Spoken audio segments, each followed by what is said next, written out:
¿Qué tal, hermanos? Feliz sábado para todos, que Dios les bendiga. A mí me tocó comentar la escuela sabática desde la pregunta 9 hasta el final. Para aquellos que quieran descargar la escuela sabática lo pueden hacer desde la página de tiempodereunión.com. Ahí pueden descargar el archivo en PDF y poder hacer su estudio personal durante la semana. Y esta semana realmente el título es muy llamativo, llama mucho la atención, se llama El domingo y la esclavitud. Seguramente muchos se están preguntando qué relación tendrá el domingo con la esclavitud. Y la verdad es que la escuela sabática es muy profunda en este caso y presenta evidencias muy contundentes, no solamente históricas, sino también evidencias bíblicas, ¿no? Y yo voy a dar por sentadas algunas cuestiones, algunas informaciones que yo entiendo que la gente ya sabe o ya conoce más o menos, pero que se puede consultar y se puede averiguar en la web. Si ustedes no tienen esa información lo pueden consultar. Pero básicamente todas las naciones paganas que tenían una forma de idolatría, que tenían una forma de adoración a los dioses falsos, o sea, todos los grandes reinos paganos, podríamos hablar desde Egipto, ¿sí? Pero acá la Biblia y la escuela sabática menciona desde Babilonia, pero podríamos mencionar a los egipcios, a los asirios, a los babilonios, a los griegos, a los romanos, todos estos grandes imperios que se caracterizaban por ser imperios idólatras, o sea, imperios paganos que tenían adoración a muchos dioses. En la gran mayoría de los casos tenían un dios principal que era el dios Sol. Y otra característica fundamental que tenían estos grandes imperios era que todos ellos eran opresivos, eran represivos y esclavizaban a la gente, ¿sí? Si ustedes leen la Biblia van a ver que Israel fue esclavizado por los egipcios, fue esclavizado por los asirios, fue esclavizado por los babilonios, por los romanos, por los griegos. En realidad la etapa de los griegos no está en la Biblia, pero se puede leer en libros históricos como los Macabeos. Los libros de los Macabeos no son palabra de Dios, no son libros inspirados por Dios, pero sí son relatos históricos del periodo en el cual el pueblo judío fue oprimido y esclavizado por los griegos. Así que nosotros podemos ver que todos estos imperios mundiales o todos estos reinos, estas naciones que eran paganas, tenían la esclavitud como una de sus características fundamentales. De hecho, se erigieron como potencias mundiales gracias a la esclavitud. Y lo podríamos dejar simplemente así en una cuestión histórica, pero vamos a ver que la Biblia lo menciona de esta manera, ¿sí? Relaciona el tema de la idolatría, el tema de los ídolos, de los falsos dioses, con el tema de la esclavitud, y lo vamos a ver en algunos versículos. El primero que cita la escuela sabática es Jeremías capítulo 50, versículo 23, que relata solamente en el caso de Babilonia, pero que se puede aplicar a todos los otros imperios, esta cuestión de ser un azote, ¿no? De ser un reino opresor. En Jeremías 50, 23 dice así: ¿Cómo fue cortado y quebrado el martillo de toda la tierra? ¿Cómo se convirtió Babilonia en desolación entre las naciones? Fíjense qué interesante, ¿no? Babilonia, el imperio babilónico, es considerado el azote de las naciones, el martillo, el que oprime, ¿sí? El que se levanta por la fuerza y esclaviza a quienes quiere. De hecho, en el libro de Daniel ustedes pueden encontrar allí que gran parte del pueblo de Dios fue esclavizado y llevado a Babilonia, y entre ellos habían esclavos, eran siervos, que aunque trabajaron en el palacio real y tuvieron obviamente más comodidades que el resto de sus compatriotas que fueron allí llevados como cautivos, ellos fueron esclavos, eran esclavos, y aún desde esa esclavitud Dios pudo utilizarlos para dar la revelación del Dios verdadero al rey Nabucodonosor. Así que eso está en el libro de Daniel, lo pueden leer si quieren. Pero básicamente la Biblia representa a estas naciones paganas, idólatras, adoradoras del dios Sol, en su gran mayoría como reinos opresores que obviamente basaban gran parte de su fuerza en la esclavitud, ¿sí? En la esclavitud de otras naciones. Pero la Biblia es aún más específica, podemos leerlo a esto en Colosenses capítulo 3, versículo 5, que dice así: Haced morir pues lo terrenal en vosotros, fornicación, impureza, pasiones desordenadas, malos deseos y avaricia, que es idolatría. Fíjense qué tajante, ¿no? Acá dice que la avaricia, o sea, el deseo de lo terrenal, el deseo de las cosas materiales, el deseo de poder, en el caso de los grandes reyes paganos, es idolatría. No dice que está simplemente relacionado con la idolatría, sino que dice que la avaricia es idolatría. Pero hay otro pasaje que también lo define de esa manera, que es Efesios capítulo 5, versículo 5, que dice lo siguiente: porque sabéis esto, que ningún fornicario o inmundo o avaro que es idólatra tiene herencia en el reino de Cristo y de Dios. Fíjense qué tremendo, ¿no? O sea, la avaricia es considerada sinónimo de idolatría. Y Jesús a esto lo destacó también porque él, cuando habló en Mateo capítulo 6, versículo 24, dijo que no se podía servir a Dios y a Mamón, o a las riquezas, ¿sí? Mamón es la personificación o la deificación de las riquezas, ¿sí? Mamón es el dios de la avaricia, el dios de las riquezas. Entonces Jesús dijo, no se puede servir a Dios y a las riquezas al mismo tiempo, ¿sí? El que es avaro, el que está todo el tiempo amando las riquezas, es un idólatra.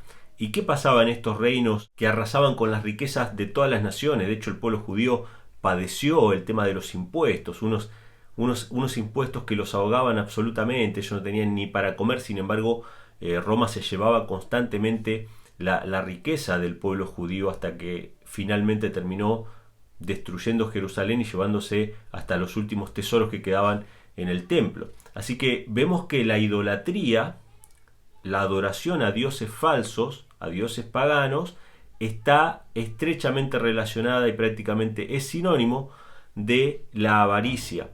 Y obviamente, como consecuencia de esa avaricia, ¿qué cosa? La esclavitud. O sea que la idolatría y la esclavitud van de la mano. Ahora, ¿por qué el domingo y la esclavitud? Porque todas estas naciones paganas, porque todos estos reinos paganos adoraban al sol como dios principal, y este dios sol, este dios principal, tenía su día especial de adoración, que no era ni más ni menos que el domingo. O sea que cuando rastreamos la historia del domingo desde las primeras leyes dominicales del emperador Constantino, esas leyes ya en un entorno cristianizado, todas esas leyes dominicales siempre fueron por la fuerza, para obligarle a las personas a seguir un ritmo de trabajo, para obligar a las personas a seguir un ritmo de vida y para quitarle las riquezas a los pueblos. Eran leyes que respondían a la avaricia, ¿sí? Y la escuela sabática, lean las notas de la escuela sabática porque son imperdibles las notas, ¿sí? En las notas se mencionan hechos históricos, leyes dominicales en diferentes épocas de la historia que fueron patrocinadas por la iglesia, donde la iglesia le decía al Estado que dicte una ley dominical, y después el pueblo sufría obviamente la opresión y los castigos por violar esas leyes dominicales. O sea que vemos que la esclavitud y el domingo están estrechamente relacionados. Hablamos anteriormente acerca del sábado y la libertad, ¿sí? Y ahora hablamos del domingo y la esclavitud. ¡Qué tremendo! La nota número 6 menciona lo siguiente en la escuela sabática. La adoración del sol condujo a la observancia del domingo, y el egoísmo o la codicia, que es idolatría, condujo a la esclavitud. Los dos son simplemente dos fases del mismo pecado. El de la idolatría, la observancia del domingo, representa el lado religioso, y la esclavitud el lado social de este pecado. O sea que vemos que son dos caras de la misma moneda.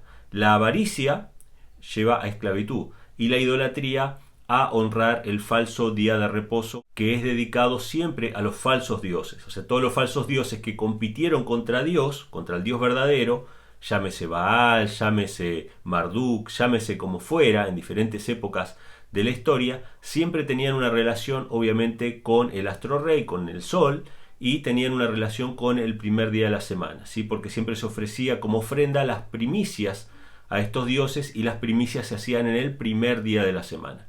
Sin embargo, el sábado, que es distinto en su naturaleza, es un día de adoración a Dios, no ofreciéndole un sacrificio a Dios para ganar la aceptación de ese Dios, sino que después de haber pasado 6 días de la semana, después de haber recibido todo de parte del Señor, donde el Señor nos proveyó comida y todas las cosas, el sábado simplemente descansamos en él. Fíjense la naturaleza antagónica de estos dos días, ¿sí? El domingo era para buscar la misericordia a través de un sacrificio, ofreciendo las primicias a los dioses falsos, a ver si se dignaban a darle algo. En cambio, el sábado era simplemente un agradecimiento a Dios por todo lo que habíamos recibido y el descanso en Dios. Es decir, no te preocupes por lo que vas a comer o beber o vestir, porque Dios te provee, ¿sí? Y eso lo tenemos un ejemplo bien claro en el caso del maná en el desierto, ¿no? Cuando Dios les daba el maná los 6 días, pero el séptimo día no se lo daba. El sexto día había que juntar el doble. Entonces el sábado es un reconocimiento a un Dios amoroso, en agradecimiento a ese Dios, y el domingo es la búsqueda, ¿no?, de misericordia de parte de un Dios airado que pide constantemente sacrificios, ¿sí?, que pide constantemente ofrendas. y muchas veces esas ofrendas eran ofrendas humanas, ¿sí?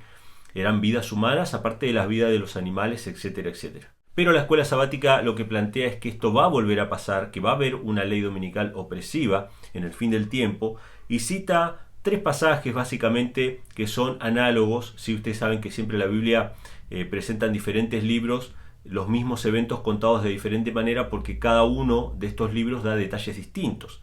Entonces pongan en paralelo ustedes cuando hagan su estudio Mateo capítulo 24, Daniel capítulo 7 y Apocalipsis capítulo 13. ¿Sí? Estos 3 capítulos obviamente son análogos, hablan acerca de las persecuciones finales, ¿sí? en nuestro tiempo, en un tiempo posterior, y plantea de que va a haber nuevamente opresión al pueblo, y esa opresión va a venir por parte de un poder idólatra, que en adoración al sol y dedicándole al sol el día domingo va a forzar a todos los habitantes de la tierra a reconocer esa autoridad religiosa.